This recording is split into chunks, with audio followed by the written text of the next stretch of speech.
कैसे हैं यार आप लोग। यार मैं ना अपना थोड़ा सा जर्नी के बारे में बताना चाहूँगा कि मैं जब से आईआईटी मंडी में मैं आया हूँ तो मैंने क्या क्या चीज़ एक्सपीरियंस करी है और यहाँ पे क्या क्या प्रॉब्लम फेस करनी पड़ी है, क्या एडवांटेज मिला है, क्या डिसएडवांटेज मिला है। वैसे एडवांटेज तो कुछ मिला नहीं है बाकी। और आगे की प्रोसेस मैं आपको बताना चाहूँगा कि यहाँ पे जो मैक्सिमम मास्टर स्टूडेंट हैं, बीटेक वालों का मैं ज़्यादा कुछ नहीं बताऊंगा क्योंकि उनको इतना कुछ दिक्कत आता नहीं है। यहाँ पे जो होता है मास्टर स्टूडेंट्स के साथ ही होता है, तो वो बताऊंगा। क्योंकि जैसे कि अगर मैं एक्सप्लेन करूँ तो दो कैंपस हैं इसके। आप सबको पता होगा कि जो आईआईटी मंडी का एक नॉर्थ कैंपस है, एक साउथ कैंपस है। उनमें से जो साउथ कैंपस है उसमें सारे मास्टर्स वाले रहते हैं और वहाँ पे कुछ एकेडमिक बिल्डिंग भी है जो कि बायोटेक से रिलेटेड है और वीएलएसआई वगैरह वहाँ पे मतलब लैब्स हैं, लेकिन इतनी नहीं है जितनी नॉर्थ कैंपस में है। नॉर्थ कैंपस में अपना मेन एकेडमिक बिल्डिंग का सेक्शन आता है और अपने जितने भी हॉस्टल्स होते हैं जो बीटेक को दिए जाते हैं वो नॉर्थ कैंपस में आते हैं और सारी क्लासेस नॉर्थ में ही लगती हैं। और वैसे देखा जाए जो मास्टर स्टूडेंट है, जो एमटेक वाले हैं मैक्सिमम, क्योंकि मास्टर्स में अपने एमए एमएससी एमबीए वगैरह भी साथ में ही रहते हैं, लेकिन जो एमटेक वाले मेन हैं उनकी क्लासेस वहीं लगती हैं नॉर्थ में। तो हर 15 मिनट में बस चलाई जाती है कॉलेज की तरफ से। मतलब जैसे कि मान लो 8 बज रहे हैं तो 8:15 पे होती है, 8:30 पे होती है और 8:45 पे होती है। उसके बाद फिर 9:15 पे, फिर 9:30 और 45, ऐसे सर्कल चलता रहता है। 9 बजे, 8 बजे, 10 बजे, ऐसे मतलब जो करेक्ट टाइमिंग है उस पर कभी बस नहीं रहती, जो मतलब करेक्ट 00 पे। ठीक है। जैसे आप देख पा रहे होंगे उसके अंदर, मैप के अंदर, कि जैसे कि ये रूट है, ये पहले साउथ कैंपस से बस निकलती है और इस रूट से होते हुए फिर वो नॉर्थ कैंपस की तरफ जाती है। इस पूरे रूट में 15 मिनट लगते हैं मैक्सिमम। यही रूट है जिसके बारे में सुनते हैं लोग कि जहाँ पे सबसे ज़्यादा लैंडस्लाइड होती है, तो जिसके चक्कर में बच्चे क्लास नहीं जा पाते और फिर उनकी क्लासेस मिस भी होती हैं और उनके क्लास मिस होने के जिम्मेदार वो खुद होते हैं क्योंकि बसेस, जो बस चलती हैं उसमें 30 सीटें होती हैं और 30 से ज़्यादा बच्चे उसके अंदर जा नहीं सकते क्योंकि अलाउड ही नहीं है। और एक क्लास में मैक्सिमम 80 बच्चे तो रहते ही हैं, तो ऐसे देखा जाए तो एक बस छूटती है अगर, तो नेक्स्ट बस के लिए 15 मिनट वेट करना पड़ेगा, फिर वो बस 15 मिनट लगाएगी दूसरे कैंपस तक, क्लास तक जाने में। तो ऐसे 30 मिनट की क्लास तो ऐसी चली जाती है।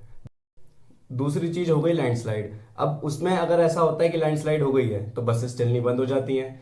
तो स्टार्टिंग में ऐसा होता था कि क्लास स्किप हो जाती थी, कि मतलब स्किप इन द सेंस कि क्लास ही नहीं लगती थी।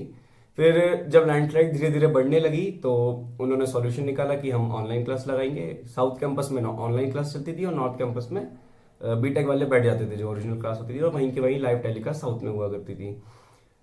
तो ऐसे ऐसे करके काम चलता था। और लेकिन जो रूट है वो आप मेरी पुरानी वीडियो में देख चुके होंगे कि वो कैसा रूट है जो आप साउथ कैंपस से नॉर्थ जाते हैं, क्योंकि रूट तो काफ़ी रिस्की है। मैं थोड़ी सी क्लिप्स और डाल देता हूँ देखने के लिए।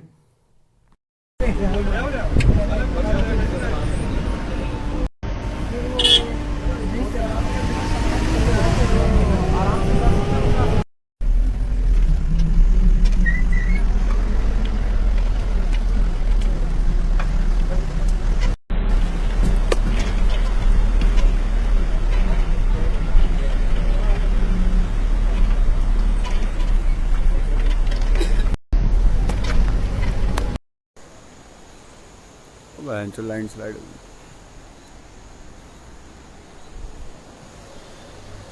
उसके तो पास में चलने में पड़ रही है। वो मत देखो भाई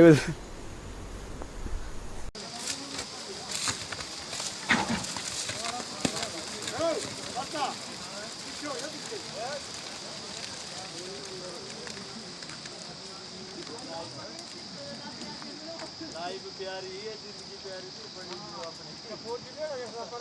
जो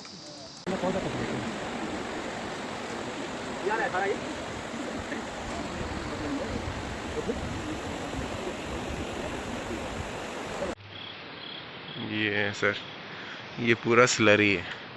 यहाँ तक ये स्लरी आ चुका है। ये देखिए सर, बिल्कुल बह रहा है और ये लैंडस्लाइड आ चुका है। ये वो रूट है जिससे मतलब बस आती जाती है नॉर्थ कैंपस से साउथ कैंपस के बीच में, उस बीच का सीन है ये। तो देखो यार, दूर से जितनी जो चीज़ देखने में अच्छी लगती है ना वो उतनी अच्छी होती नहीं है। बोलते हैं ना कि दूर के ढोल सुहावने होते हैं, वही सेम सीन है। जैसे कि देखा जाए तो जैसे कि यहाँ पे बहुत सारे डिपार्टमेंट्स होते हैं, उनमें से एक डिपार्टमेंट है स्की डिपार्टमेंट। और स्की डिपार्टमेंट का फुल फॉर्म है school of computing and electrical engineering. उसके अंदर एक ब्रांच आती है सीएसपी। सीएसपी का फुल फॉर्म है कम्युनिकेशन एंड सिग्नल प्रोसेसिंग। तो उस ब्रांच में सही बताऊं तो कम्युनिकेशन तो है लेकिन सिग्नल प्रोसेसिंग बिल्कुल नहीं है। सिग्नल प्रोसेसिंग इसलिए नहीं है क्योंकि यहाँ पे सिग्नल प्रोसेसिंग का फैकल्टी ही नहीं है। और बाकी देखा जाए तो सबसे जो खराब ग्रेड्स जो मिले जाते हैं वो सीएसपी में ही मैंने देखे हैं, क्योंकि मैं खुद सीएसपी में था तो मैं अपना बता रहा हूँ कि यहाँ पे मेरे क्लासमेट्स वगैरह एमटेक एमएस पीएचडी जितने भी साथ में थे, तो बाकी और होता क्या है कि ग्रेडिंग सिस्टम थोड़ा यहाँ का मेरे को समझ में नहीं आता, क्योंकि ये लोग इतने कम ग्रेड्स देते हैं कि क्लास में किसी का ओ ही नहीं बनता। फिर रिलेटिव मार्किंग करनी पड़ती है कि जिसके सबसे हाईएस्ट आए हैं उसके ओ आ रहे हैं। यहाँ पे तो एक वो कोर्स है, नाम नहीं लूंगा, एक नहीं दो तीन है, तो उसके अंदर वो इतने मतलब मार्क्स मैंने देखे हैं कि मतलब स्टार्टिंग बी से या सी से होती है ग्रेडिंग करना। मेरे को ये समझ में नहीं आ रहा कि अगर कोई प्रोफेसर क्लास में पढ़ा रहा है और उसकी क्लास में किसी भी बच्चे का ओ ग्रेड नहीं आ रहा, ओ हाईएस्ट ग्रेड होता है, तो मतलब फिर खुद पे डाउट नहीं होता कि मतलब कि बच्चे मतलब सारे ही बच्चे बुद्धू हैं, मतलब पढ़ाने वाला बहुत अच्छा पढ़ा रहा है लेकिन पढ़ने वाले सारे बेकार हैं। किसी भी बच्चे का मतलब ग्रेड सी आ रहा है, किसी का बी आ रहा है और उससे ऊपर किसी का आ ही नहीं रहा, तो वो मतलब सोचने वाली बात है ना, मैं क्या बताऊँ मैं। तो ऐसे करते करते बहुत से बच्चों का सीजीपीए 6-7 के बीच में ही रह जाता है। और एक क्राइटेरिया रहता है एमटेक में, मैक्सिमम कॉलेज में होता ही है या फिर सारे आईआईटीज में होता ही होगा कि 6.5 सीजीपीए से अगर कम आता है तो स्टाइपेंड बंद हो जाती है। ये बहुत सारे बच्चों को नहीं पता रहता, यहाँ आने के बाद मुझे पता चला था, और जो मेरे साथ वाले उनको भी यहीं आने के बाद पता चला था कि ऐसा क्राइटेरिया होता है। और अगर 5 सीजीपीए से कम आता है तो टर्मिनेट कर देते हैं उससे, कोर्स से, मतलब एक तरीके से तुम्हें कॉलेज से भगा देते हैं, सीधी बात। और बाकी तो मैं यही कहूँगा कि जो आईआईटी मंडी की सीएसपी ब्रांच है, मेरा पर्सनल एक्सपीरियंस है, मुझसे अगर कोई पूछेगा कि अगर आपको वापस मास्टर्स करनी है सीएसपी में, तो मैं आईआईटी मंडी का भी चूज नहीं करूंगा। बाकी तो आपकी मर्जी है, मैं अपना फीडबैक दे रहा हूँ। बाकी ब्रांचेस तो मैंने देखी है कि सिविल और मैकेनिकल का काफ़ी अच्छा फीडबैक था, पावर वालों का भी ठीक ठाक रहा है कि हाँ मतलब बढ़िया है। बाकी वीएलएसआई का मतलब 50-50 है कि आप उसको इतना ऐसा भी नहीं बोल सकते कि पूरी बेकार है, वो अच्छी है, उसके प्रोफेसर भी अच्छे हैं, मैंने भी पढ़ा है उनसे। जो है मैं सीएसपी का ही है जो मेन, जहाँ तक मेरा एक्सपीरियंस, क्योंकि हर कोई अपना एक्सपीरियंस यूट्यूब पे डालता नहीं है। मैंने कहा कम से कम लोग अवेयर रहें, क्योंकि मैं भी जब एडमिशन्स के टाइम पे यूट्यूब की वीडियोस देख के फीडबैक लेके ही जाता था। बाकी आईआईटी मंडी के बारे में ज़्यादा कुछ यूट्यूब पे था ही नहीं, अगर था भी तो लोग ट्रिप पे जाते थे और वही व्लॉग्स वगैरह दिखते रहते थे। तो मैंने कहा कॉलेज का फीडबैक कोई देता ही नहीं है, बाकी सारे आईआईटीज़ का फीडबैक मिल जाता है, और कुछ कुछ आईआईटीज़ तो इतने बढ़िया हैं कि उनका फीडबैक की भी जरूरत नहीं है। तो मैंने सोचा आईआईटी मंडी का मैं डालूं फीडबैक, क्योंकि इन्फॉर्मेशन काफ़ी कम है। क्योंकि मैंने मेरी पुरानी वीडियोस में मैंने डाला भी है कि आईआईटी मंडी कैसे आए, क्योंकि बहुत से लोगों को पता ही नहीं है, मुझे भी नहीं पता था। मैंने अपना पूरा ट्रैवल का पूरा रिकॉर्डेड वीडियो डाला है कि कैसे कैसे आप आ सकते हैं आईआईटी मंडी इजीली। अब सोच रहा हूँ कि गलती कर दी, आईआईटी मंडी आना ही क्यों है, आप दूसरा आईआईटी ट्राई करिए, ये वाला आईआईटी तो आपने रिस्क पे आई है। क्योंकि मैं तो नहीं आऊँगा, बाकी आपकी मर्जी है, मैं किसी को मना नहीं करूँगा, बस बताऊँगा कि क्या होता है यहाँ पे, बाकी फिर आपकी मर्जी। बाकी यार अगर अपन हॉस्टल्स की बात करें तो हॉस्टल के बारे में यही कहूँगा कि जितने भी मतलब अगर आपको मास्टर्स के हैं तो आपको अगर सिंगल रूम चाहिए तो आपको वो तो नहीं मिलने वाला, क्योंकि मास्टर्स को सिंगल रूम है ही नहीं। एक उन्होंने काफ़ी मतलब सीनियर्स ने या फिर पुराने बैचेस ने रिक्वेस्ट करी होगी, तो उनके लिए एक नया B9 करके एक नया हॉस्टल बनाया गया है 5 फ्लोर का। बाकी सारे हॉस्टल 3-3 फ्लोर के ही हैं। तो अभी जो B9 नया बना है उसके अंदर 3 फ्लोर तक सिंगल रूम है, बाकी ऊपर के जो 4th और 5th फ्लोर है उसमें डबल रूम ही बनाया गया है। तो अगर आप मास्टर्स के हैं तो आपको ट्रिपल बेड या डबल बेड वाला मिलने वाला है रूम। सिंगल रूम तो आप शायद जब आप सीनियर हो जाओगे, सेकंड ईयर में आ जाओगे, या फिर आप पीएचडी में हो, और पीएचडी में भी जब आपका second year third year start होगा तो तब जाके आपको सिंगल रूम मिल सकता है। नहीं तो स्टाफ वैसे तो किसी को नहीं देते, क्योंकि ये सिंगल रूम सिर्फ नॉर्थ कैंपस में ही है, और उसमें भी फर्स्ट ईयर वालों को डबल या ट्रिपल बेड देते हैं, बाकी सेकंड ईयर से उनका सेकंड थर्ड फोर्थ ईयर पूरा सिंगल रूम में जाता है। क्योंकि जितने भी सिंगल रूम वाले हॉस्टल्स ही हैं वो सब नॉर्थ कैंपस में ही है, और नॉर्थ कैंपस में पूरा बीटेक रहता है। और पीएचडी का एक हॉस्टल है यहाँ पे, उसमें भी सिंगल रूम है, और लेकिन नॉर्थ कैंपस में पीएचडी का मतलब पता नहीं देते, किसी को नहीं देते, हमको भी नहीं दे रहे। वो तो देखा जाएगा बाद में कि जो अब जो बच्चे हैं वो उनको आगे शिफ्ट करते हैं कि नहीं तो मास्टर्स में सिंगल रूम तो नहीं मिलने वाला आपको, चाहे आप एमएस के हो, चाहे पीएचडी के हो, चाहे एमटेक के हो, या कोई सभी आप वो कर रहे हो बीटेक को छोड़ के। क्योंकि बीटेक लाइफ ठीक है, बीटेक का मैं कुछ बोल नहीं सकता क्योंकि मैं बीटेक कर नहीं रहा था यहाँ पे। तो सिंगल रूम का रिक्वेस्ट आप कैसे करोगे जब रूम ही नहीं है? तो सिंगल रूम अभी नया हॉस्टल B9 करके बनाए से उसी में ही अवेलेबल है, और वो ऑलरेडी ऑक्यूपाइड रहता है वो, और मैक्सिमम पीएचडी वाले ही रहते हैं उसके अंदर। और एमटेक का भी जो हमारा जो वो था सीनियर्स का बैच था, उनको आखिरी सेमेस्टर चल रहा है उनका, तो उनको शिफ्ट किया गया था।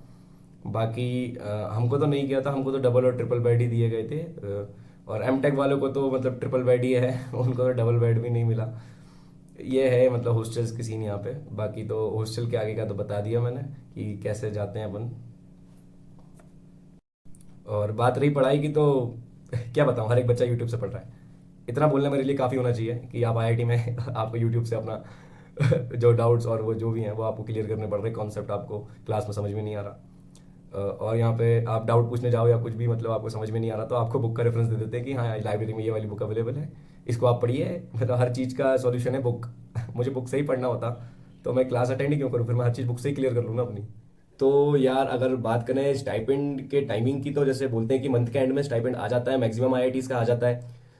यहाँ मतलब यहाँ पे भी स्टाइपेंड आता है, ऐसी बात नहीं है, लेकिन स्टाइपेंड का कोई टाइम फिक्स नहीं है। कभी कभार एक हफ्ता लेट आता है, कभी कभार टाइम पे आ जाता है, कभी कभार मतलब हमेशा फ्लक्चुएशन होता है। 5 या 6 दिन आगे पीछे स्टाइपेंड आता है। और स्टाइपेंड आने की इसमें हर महीने की एक कंडीशन होती है कि आपका गाइड और आपका जो TAFA है वो सेटिस्फाई होना चाहिए। और मतलब ऐसा होता है कि अपन को पहले अप्लाई करना पड़ता है स्टाइपेंड के लिए। ओएस पे जाके, ओएस इनका पोर्टल है एक IIT मंडी का, उसमें जाके अपन को पहले अपना अप्लाई करना पड़ता है कि हाँ हमने 32 आवर्स अपने पूरे मंथ के कंप्लीट किए हैं, उसको सबमिट करना पड़ता है। वो एक लिमिटेड टाइम पीरियड के अंदर, जब वो पोर्टल कुछ दिन के लिए ही ओपन होता है। फिर वो चीज़ रिक्वेस्ट जाती है अपने TA और FA के पास, टीचर असिस्टेंट और फैकल्टी एडवाइजर। वो दोनों अपने साइड से सेटिस्फाई करते हैं वहां से। उसके बाद फिर वो आगे बढ़ता है, फिर वो एकेडमिक ऑफिस जाता है, वहां से अप्रूव होता है 3-4 लोगों से। उसके बाद जाके स्टाइपेंड अप्रूव होती है। उस अप्रूवल के बाद फिर 3-4 दिन और लगते हैं स्टाइपेंड को आने में। तो ये इतनी लंबी प्रोसेस ऐसी होती है अपने स्टाइपेंड के आने के लिए, इसलिए स्टाइपेंड को आने में टाइम लग जाता है। जैसे कि अगर अपन ले लें कि जैसे कभी कभार महीने का 10 तारीख 12 तारीख भी हो जाती है, स्टाइपेंड नहीं आता। मतलब आप प्लान नहीं कर सकते कि मतलब कि इतने तक आ जाएगी तो मेरे को कौन सा सामान लेना है या कहाँ कुछ क्या क्या खर्चा करना है, वो आप प्लान नहीं कर सकते, क्योंकि फ्लक्चुएशंस काफ़ी रहता है। कभी कभार तो जल्दी आ जाती है, पता भी नहीं चलता कि इतनी जल्दी कैसे आ गई, और फिर कभी कभार बहुत लेट भी हो जाता है। तो थोड़ा सा इतनी दिक्कत रहती है इसमें। और बात रही CGP की, तो देखा जाए तो सीनियर्स लोग काफ़ी स्ट्रगल कर रहे हैं, क्योंकि उनका आधा फर्स्ट ईयर तो लॉकडाउन में ही निकल गया। और उसमें भी मतलब ऐसा दिक्कत ये है, ऐसा उन्होंने बताया कि जो CGP है मतलब वो ग्रेड्स की वजह से काफ़ी डाउन चला जाता है। तो मतलब सीनियर्स में भी 4-5 लोग हैं ऐसे जिनकी स्टाइपेंड बंद हो गई है, क्योंकि 6.5 नीचे से कम CGP आया, क्योंकि ग्रेड्स कम आए तो CGP भी कम आएगा। तो ये सारी चीज़ें मतलब फेस करनी पड़ती हैं। मतलब अब सब लोग इतने अमीर होते नहीं है ना, कि ऊपर से फीस भी बढ़ा दी गई है। आपको तो पता ही होगा, सारे IITs की फीस बढ़ी है। और कुछ कुछ ने अपनी फीस वापस कम भी करी, क्योंकि बच्चों ने स्ट्राइक करी थी। नहीं तो अभी यहाँ पे तो फीस काफ़ी ज़्यादा थी। यहाँ पे फर्स्ट सेमेस्टर में 78,000 है। MTech MS PhD की तीनों की सेम है, बता रहा हूँ मैं। तो 78,450 पहले सेमेस्टर की फीस है। और नेक्स्ट सेमेस्टर से आपकी फीस 56 समथिंग थाउजेंड कुछ लगेगी आपकी। सेकंड सेमेस्टर से, थर्ड सेमेस्टर, फोर्थ सेमेस्टर। आप MS के हैं तो 2 सेमेस्टर और ऐड कर लो, और PhD के हैं तो 5 साल तक ऐड कर लो इसी को। और 5 साल के बाद स्टाइपेंड मिलती नहीं है। बाकी पता नहीं, अगर आपकी PhD 1-2 साल लंबी खिंचती है, या फिर MS 1-2 साल लंबी खिंचती है, तो उसका मुझे पता नहीं है कि वो जो एक्सटेंडेड पीरियड है उसमें फीस लेते हैं कि नहीं सेमेस्टर की। बाकी तो ये तो फिक्स्ड फीस है जितने मैं बता रहा हूँ। बाकी तो यही है कि CGPA। और बात रही प्लेसमेंट की, तो प्लेसमेंट में ऐसा नहीं है कि कंपनी नहीं आती, आती है, लेकिन बीटेक के लिए ही आती है। मास्टर्स के लिए भी आती है, ऐसा नहीं है कि मास्टर्स के लिए भी नहीं आती, आती हैं। लेकिन CGPA इतना कम होता है कि वो कंपनी में बैठने के लिए शॉर्टलिस्ट ही नहीं होते, एलिजिबल ही नहीं होते। कंपनी आती है तो वो अपना एक फिक्स्ड क्राइटेरिया लेके आती है कि आपको 7 CGPA या 6.5 CGPA, मैक्सिमम 7 रहता है कि इतने CGPA से ऊपर होगा तो आप कंपनी में बैठने के लिए एलिजिबल हो। अब जब आधी से ज़्यादा क्लास का CGPA 7 से कम है, क्योंकि बता दिया मैंने क्यों, अब ये है कि अब वो कंपनी में बैठने के लिए एलिजिबल ही नहीं है, तो फिर वो प्लेसमेंट कैसे होगा उनका। अब कुछ कंपनी होती है जो क्राइटेरिया नहीं रखती CGPA का, वो ऐसी बहुत रेयर कंपनीज ही होती हैं, मेरे को नाम नहीं पता, लेकिन आती हैं। बस ये है कि इसलिए मैक्सिमम 50% क्लास को ऑफ कैंपस प्लेसमेंट लेना पड़ता है। ऑफ कैंपस, ऑन कैंपस तो मतलब आप यह है कि अब इस उम्मीद में मत रहना कि आप ऑन कैंपस ही मिलेगा आपको, फिर निराशा मिलती है ना कि अगर नहीं हुआ तो हो जाएगा तो वेल एंड गुड। लेकिन यही है कि आप ऑफ कैंपस का सोच के चलो अगर यहाँ आ रहे हो तो। क्योंकि मेरे डिपार्टमेंट में तो बता दिया कि ग्रेड्स का कितना वो है लोचा, मतलब दूसरे ब्रांचेस में मैं देखता हूँ सबका B के ऊपर ही आता है अभी तक। तो मतलब मुझे नहीं पता है उनके टीचर ज़्यादा अच्छा पढ़ाते हैं या ग्रेड्स अच्छे देते हैं, वो जाने।